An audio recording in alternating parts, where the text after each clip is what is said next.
시청자 여러분 안녕하십니까. 김정기TV의 김정기입니다. 오늘 직필직설 주제는 볼턴 김정은 절대 핵포기 안한다 입니다. 오늘은 중앙일보에서 존 볼턴의 이러한 발언에 대해서 보도된 내용을 중심으로 해서 쭉 한번 분석을 해보도록 하겠습니다. 존 볼턴하고 한반도 비핵화 프로세스하고 관련해서 저하고는 생각이 일치하는 경우가 거의 90% 가깝기 때문에 제 생각을 거의 담아서 이야기를 해준 것 같아요. 참 고마운 일입니다. 존 볼턴 여러분 아시죠?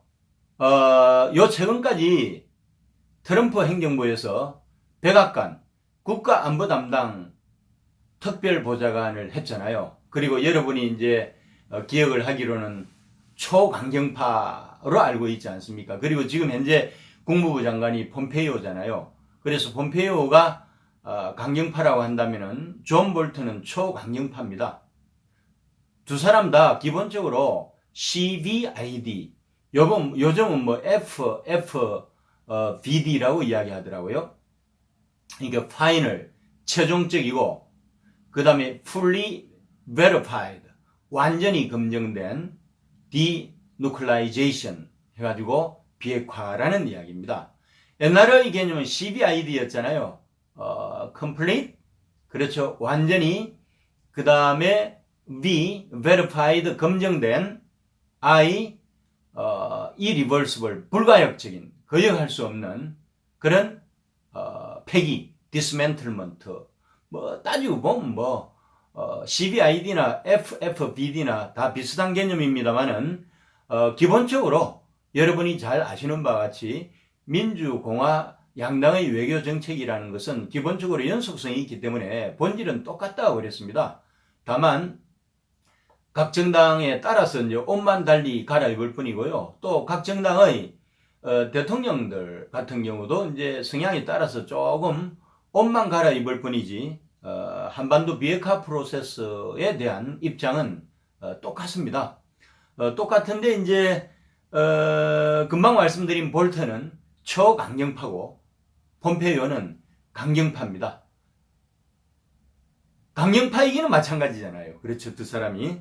그런데 이제 아무래도 이제 초강경파의 스탠스를 유지했던 이 존 볼턴은 북한에 대해서 너무나 많은 것을 알고 있고 북한에 대한 해법을 정확하게 알고 있기 때문에 김정은이 되게 두려워하는 존재죠. 여기 비해서 이제 폼페이오도 북한의 모든 것을 다 알고 있지만은 비교적 유연하기 때문에 그래서 이제 협상 파트너로서는 이 볼턴보다 폼페이오를 선호하는 경향이 있었습니다. 근데 이번에 이제 전격적으로 존 볼턴이 교체가 됐잖아요. 교체가 되면서 처음으로 공개적인 석상에서 한반도 비핵화 프로세스와 관련한 발언을 한 것인데요. 정말 구구절절 맞는 이야기만 했더라고요. 요걸 모아가지고 제가 전달을 하면서 논평을 보강하는 방식으로 진행을 해보겠습니다. 워싱턴 DC에서요. 중앙일보하고 CSIS 포럼 2019라고 해서 이런 모임에서 존 볼턴이 초청을 받아가지고 기조연설을 했습니다. 이 기조연설의 주제는 김정은은 핵포기라는 전략적 결정을 내린 바 없고 절대 자발적으로 핵무기를 포기하지 않을 것이라고 말했다. 북한이 핵을 계속 보유할 경우는 새로운 칸 박사, 그러니까 북한의 뭐라고 할까, 핵무기 전수를 해줬다고 그럴까요? 핵기술을 전수해준 이 파키스탄의 칸 박사를 이야기하는 겁니다. 칸 박사나 운반 가능한 핵무기의 아마존이나 월마트처럼 될 수 있다. 전국을 찌른 발언입니다. 과연 존 볼턴답다고 생각을 합니다, 여러분. 대단한 거죠, 사실 저는 존 볼턴이 정말 임기 내내 미 연방 대통령 국가안보 담당 보좌관을 하면서 100% 한반도 문제에서 정권을 행사하는 입장이 있다면은 아마 모르긴 몰라도 북핵의 한반도 비핵화 프로세스에 결과물을 낼 거라고 생각합니다. 그것이 평화적인 수단이건 전쟁에 의한 수단이건 상관없이 결과를 낼 수 있는 제가 믿는 유일한 사람입니다. 계속해서 제가 좀 인용을 해드리겠습니다. 여러분이 이제 여기 계속해서 덧붙여가지고 지난 17개월 동안 지체됐던 정권 교체론과 군사 옵션도 다시 거론했다. 존 볼턴 시절에는 사실 미국에서 북한을 정밀 타격하는 이야기들이 상당히 많았잖아요. 북폭에 대한 이야기들이 많이 나왔고 김정은이 잠을 못 잤을 거라고 생각합니다. 그런 상황까지 갔었어요. 그 정도로 이제 존 볼턴이 초강경파였기 때문입니다. 이어서 이제 그는 북한에서 제한적인 체제 변화를 꾀하고 중국과 대화를 통해 자유롭게 선출된 통일한국을 수립하고 북핵을 절대 허용해서는 안 된다는 관점에서 대북 군사 옵션도 시행할 수 있다고 이야기를 한 거죠. 사실 그 당시에 이제 이 당근과 채찍을 주면서 그러니까 한편으로는 이제 이 1차 싱가포르에서 있었던 1차 북미 미북 정상회담이 아니고 하노이에서 있었던 2차 북미 미북 정상회담의 시나리오를 짰던 주역이잖아요. 물론 결렬되기는 했지만은 그렇습니다. 그래서 이제 최악의 경우는 북에 대해서 군사적인 옵션을 밀리터리 액션을 취할 수도 있다 하는 그런 거죠. 사실은 강원 전략으로 가는 게 맞잖아요. 그렇죠? 그래서 저는 전적으로 이 존 볼턴의 이런 발언에 대해서 동조를 하고요. 이런 이야기를 했어요. 북한이 핵을 계속해서 보유를 할 경우는 새로운 칸 박사, 그렇죠? 칸 박사나 운반 가능한 핵무기의 아마존 월마트가 될 수 있다고 아까 말씀을 드렸는데 이거를 정말 강도 높게 경고 메시지로 생산을 했고요. 그렇지 않을 경우에는 일본이나 한국처럼 아시아에 더 많은 핵 보유국이 나올 수 있다. 다시 말하면은 북한이 끝까지 이런 방식으로 핵을 보유하게 되면은 결국은 뭐 밀리터리 액션이 아니고서는 그런데 밀리터리 액션은 비용 부담이 너무 크잖아요. 그래서 결국은 핵을 통해서 제어할 수밖에 없잖아요. 미소 냉전 시대에 미국과 소련이 세계 최다 핵 보유 국가로서 한 번도 핵전쟁을 치른 적이 없잖아요. 그러니까 사실은 핵은 핵으로 제어할 수 있다. 저도 그렇게 믿고 있습니다. 따라서 북한이 끝까지 이 북한 정권의 생존 차원에서 북핵을 계속 고집을 할 경우는 우리도 최고 좋은 방법은 밀리터리 액션을 통해서 전쟁 상황을 만들지 않을 바야 핵 보유를 하는 수밖에 없다고 생각합니다. 그렇게 해야 북한의 유사시 핵 도발을 제어할 수가 있다는 겁니다.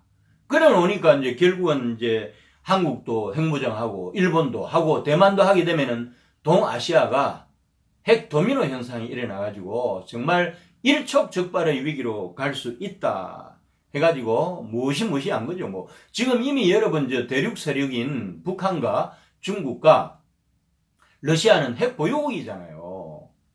그렇지 않습니까? 주로 뭐 계획경제와 뭐죠 여러분? 계획경제를 표방을 하고 이데올로기로는 공산주의를 채택하고 있는 나라들이잖아요. 그런데 이제 이 해양 세력인 한국과 일본과 미국 같은 경우 뭐 대만도 뭐 포함을 만약에 시킨다면은 실제로 뭐 미국은 태평양 세력이라고 볼 수 있는 거죠. 어쨌건 해양 세력 같은 경우는 지금 이제 뭐 멀리 미국이 핵 보유 국가고 나머지 이 3개 국가는 핵 보유 국가가 아닙니다. 그렇잖아요. 그러니까 엄청난 핵의 불균형이 있는 거예요.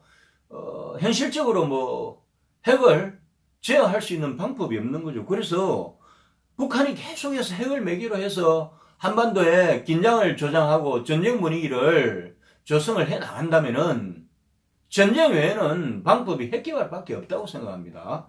그렇게 해서 이제 이 북한 김정은의 핵 도발 야욕을 억제하면서 긴장이 유지는 되지만은 그래도 전쟁이 아닌 평화 옵션으로 갈 수 있다고 생각하는 거죠. 이 볼턴은 계속해서 이렇게 이야기했습니다. 한국의 대북 정책에 대해서도 비판을 했는데요. 이 북한에 굴복해서 쏘가 넘어가고 있다라는 표현을 쓰면서 비판을 했습니다. 제재 완화를 통해서 경제 발전과 핵 미사일 개발까지 손에 넣겠다는 북한의 논리에 쏘가 넘어가고 있는 곳들이 있다고 하면서 특히 한국이 그렇다고 그랬습니다. 지금 그렇잖아요.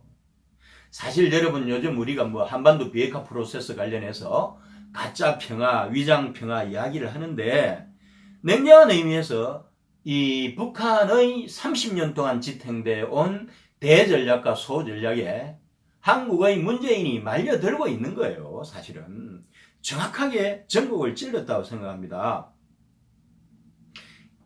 이런 한국이 최근 북한의 KN-23, KN-25와 같은 단거리 미사일 발사를 지켜보면서도 북한이 작황이 안 좋다고 하니까 식량을 지원해야 한다고 주장하는 사람들이 있고 그런 논리에 굴복하는 한국 사람들이 많이 있다고 하면서 문재인 정권을 직격한 거라고 생각을 합니다. 정말 한심한 거 아니겠습니까, 여러분? 그냥 지금 현재 문재인 정부의 그 한반도 비핵화 프로세스에서 촉진자라고 하지만은 북한 김정은의 대변인 역할 이상도 이하도 아니잖아요. 이게 엄연한 현실이거든요. 또 한 가지 지적했는데요. 한미연합훈련을 재개하는 건에 대해서도 지적을 했습니다. 한미연합훈련의 재개도 촉구를 했습니다. 이 전쟁게임이라고 부르는 한미연합훈련이 중단이 된 것은 당장은 아니더라도 군사적 대비태세 약화와 억지력 약화로 이어질 거라고 이야기를 했습니다. 정확하게 지적한 거죠. 여러분 윈스턴 처칠 전 영국 수상 같은 경우 이런 이야기를 했잖아요. 영국은 상황이 관리 가능할 때는 적국인 독일을 무시해버렸고 이제 상황이 우리가 어찌할 수 없이 약화돼 가지고 약을 쓰기에는 너무 늦었다라는 윈스턴 처칠의 발언을 소개를 하면서 지금 연합훈련을 하지 않는다고 한다면은 미군의 슬로건 가운데 하나인 오늘 밤에라도 당장 싸울 준비가 돼 있다. Ready to fight tonight이라고 하는 말이 공허한 말이 될 수밖에 없잖아요. 그렇습니다. 이것도 지금 놓치고 있는 거예요. 한일 갈등에 대해서도 지적했습니다. 구구절절 다 전국을 찌른 말이에요. 한일 갈등에도 우려를 표했는데요. 워싱턴이 이 문제를 제대로 인식하지 못하고 관심을 두지 않고서 수동적이었던 것은 큰 실책입니다. 사실 트럼프에게 중재자로서 역할을 요청했는데 트럼프한테 캐심죄에 걸렸잖아요. 캐심죄에 걸린 사람을 위해서 솔직히 뭐 트럼프가 나서서 중재자 역할을 할 수 있겠어요? 그렇지 않습니까? 어떤 행태로든 한미일 군사안보 공동체로 트럼프는 몰고 가려고 하는데 문재인이 자꾸 한미일 군사안보 공동체로부터 이탈하려고 그러잖아요. 그래가지고 북중러 군사안보 공동체로 가까이 다가가거나 퇴짜를 먹으면 중간지대라도 있으려고 몸부림치는 문재인이 뭐가 마음에 든다고 중재자 역할을 하겠어요. 그래서 사실은 놓친 부분이 많습니다. 그러면서 인도태평양 거점인데요. 허브 앤 스포크 시스템이라고 이야기합니다.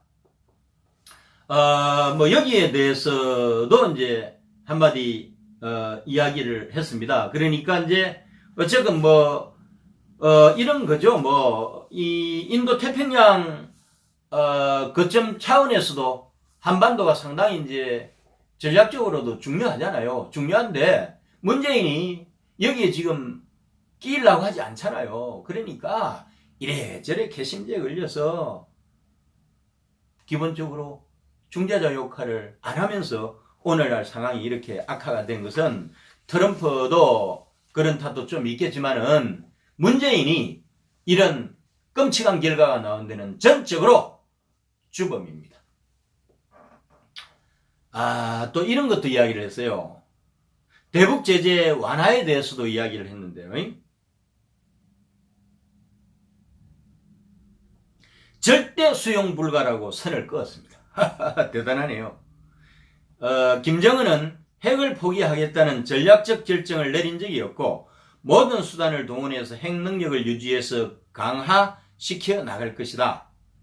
북한이 비핵화 조치를 일부 한다면 제재의 부분적인 완화도 가능하다는 주장은 북한의 생존 전략일 뿐만 아니라 핵 확산을 돕는 것이다. 이어서 시간은 북한의 편이라고 하면서 북한을 막을 수 있는 유일한 존재인 미국이 서두를 게 없어 하면서 접근을 하게 되면 북한에게는 핵 확산을 위한 시간을 벌어주는 셈이라고 말했습니다. 트럼프가 서두를 게 없다고 이야기를 했잖아요.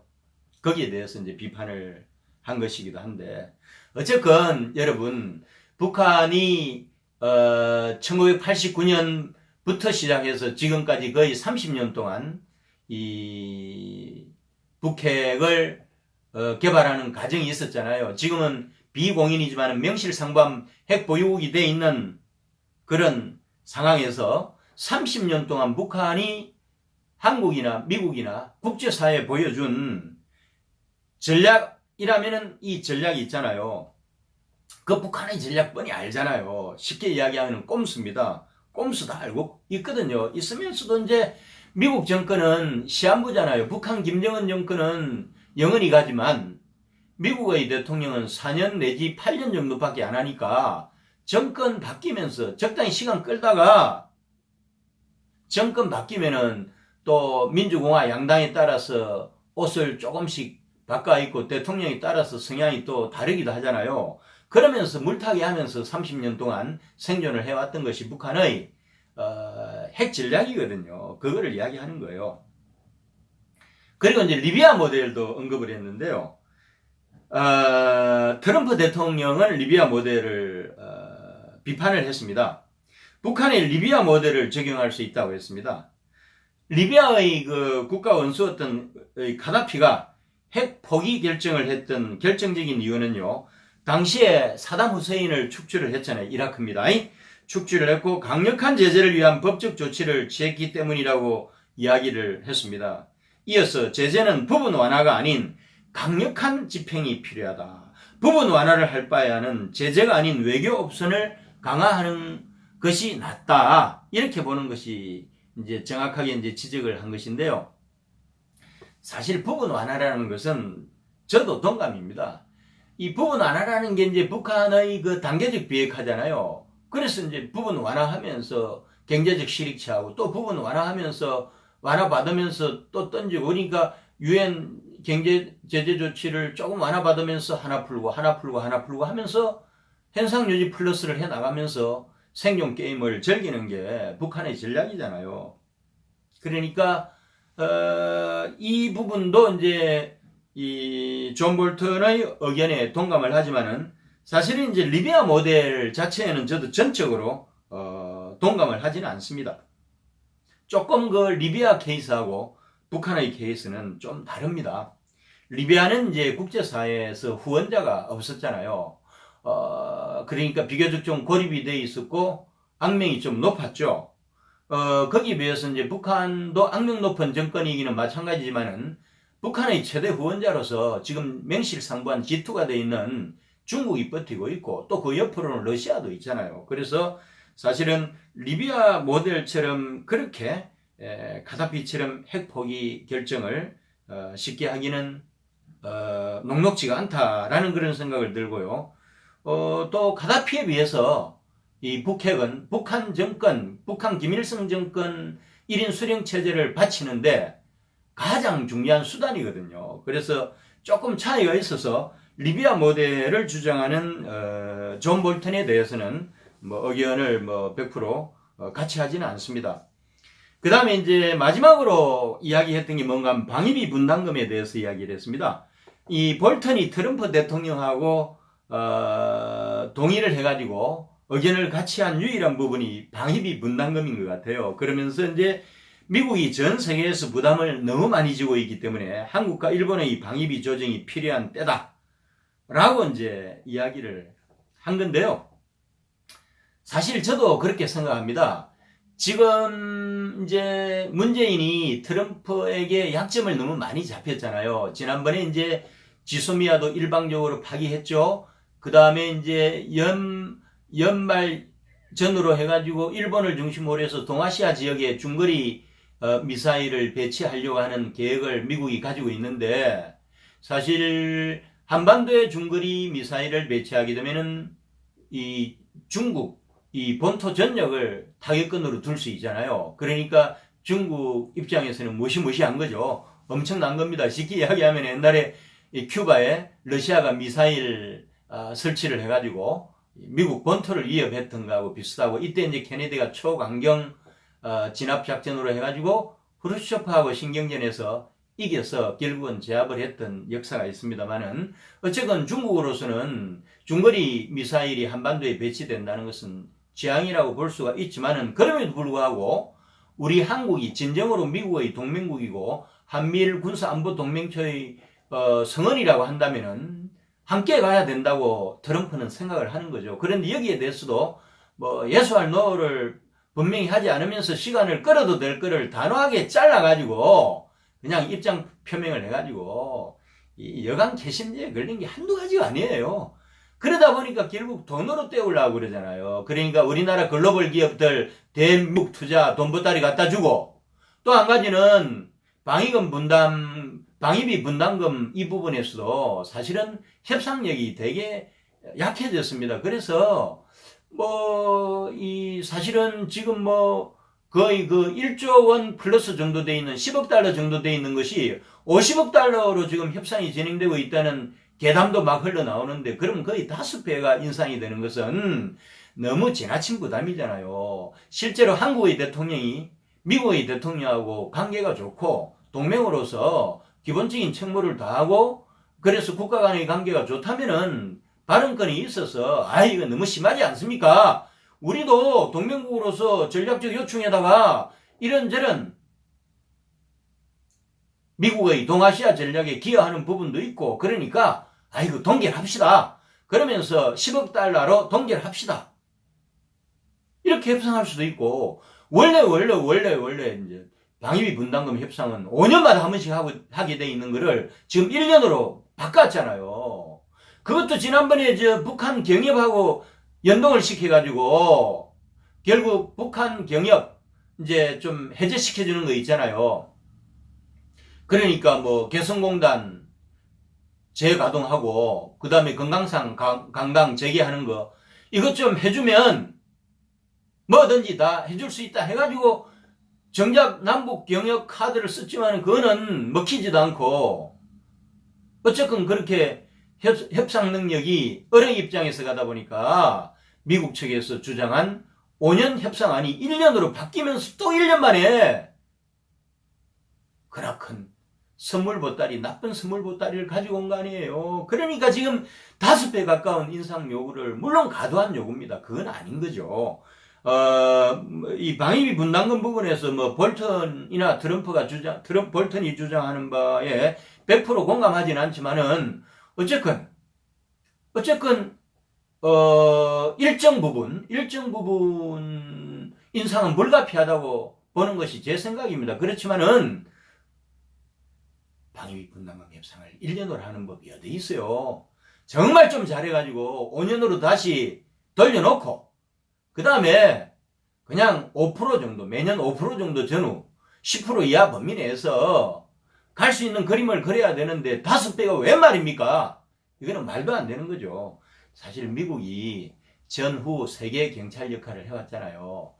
실제로 이제 미소 냉전 시기 초기만 하더라도 미국이 세계 총 GDP의 40% 이상을 차지하면서 정말 일찍이 경험하지 못했던 그런 풍요의 시대를 맞이했던 정말 추억의 시절이 있죠. 그런데 지금은 미국이 세계 총 GDP에서 차지하는 비중이 25% 왔다 갔다 해요.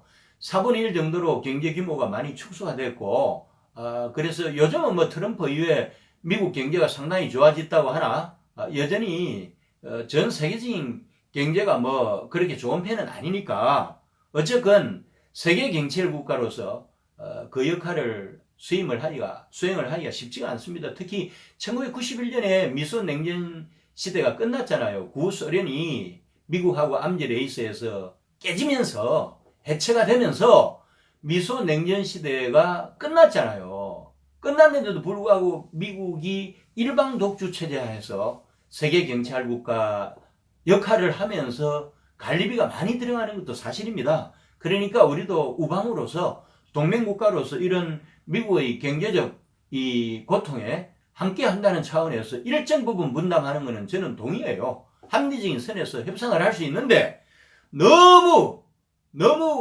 엉망진창으로 캐심제에 걸린 게 한두 가지였어야죠. 그러니까 퍼주기 외교를 하면서 돈으로 메꾸려고 했고 그 돈이 전부 다 우리 국민들 혈세잖아요. 지 돈인 줄 알고 막 그냥 펑펑 쏩니다.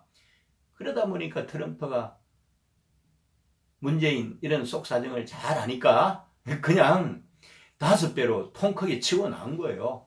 물론 협상을 해서 이 폭을 좁혀 나가겠지만은 어쨌건 제발 좀 제대로 해서 대한민국 국익도 지키는 현명한 대통령이 되어줬으면 좋겠습니다. 감사합니다.